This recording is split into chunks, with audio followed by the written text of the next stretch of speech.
মাশরাফি সেই পুরনো প্রেমিক হয়ে থাক।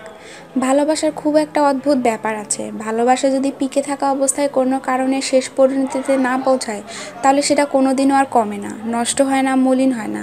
ওই ভালোবাসার যৌবন কখনো শেষ হয় না।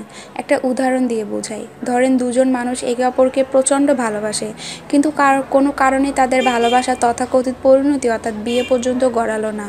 হয়তো তারা অন্য কারোর সাথে ঘর বাঁধলো, নতুন মানুষটার সাথে হয়তো ভালোবাসাও হলো, কিন্তু ওই যে প্রেমিক প্রেমিকার সাথে তার ভালোবাসাটা ছিল সেটা কিন্তু শেষ হলো না। তার কথা মনে হলে কখনো নিজের অজান্তেই চোখে পানি চলে আসে, আবার কখনো ঠোঁটের কোণে এক চিলতে ভালোবাসার হাসি।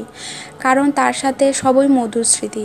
তাকে মনে করে খারাপ লাগার অনুভূতি হওয়ার সুযোগই পাওয়া যায়নি। যদি তার সাথে প্রেম আরও পুরনো হতো, তাহলে তার দোষ চোখে পড়তো। সে হয়তো কখনো কখনো প্রত্যাশা পূরণ করতে পারতো না, কখনো দুর্ব্যবহার করতো, এমনকি বেশি দিন একসাথে থাকতে থাকতে একঘেয়েও লাগতো। আমাদের ক্যাপ্টেন চলে যাওয়ার সিদ্ধান্ত নিয়েছে, সবাই অনেক দুঃখর স্ট্যাটাস দিচ্ছে, কিন্তু আমি খুশি। ভালোবাসা পিকে থাকতেই চলে যাওয়ার সিদ্ধান্তে আমি খুশি। এই ভালোবাসা চির যৌবনা থাক।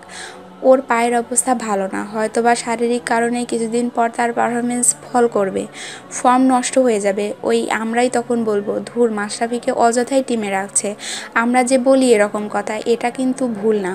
আমাদের ভালোবাসতে টাইম লাগে, ভালোবাসা শেষ হতে একটুও টাইম লাগে না। মাশরাফি সেই পুরনো প্রেমিক হয়ে থাক, যার কথা মনে করে ভালো লাগায় চোখে পানি চলে আসবে, ঠোঁটের কোণে হাসি খেলা করবে। জোর করে সংসার করে সম্পর্কটা না হয় একঘেয়ে নাই বানাই। আমাদের চ্যানেলটিকে ভালো লাগলে অবশ্যই লাইক, কমেন্ট, শেয়ার এবং সাবস্ক্রাইব করতে ভুলবেন না। ধন্যবাদ সবাইকে।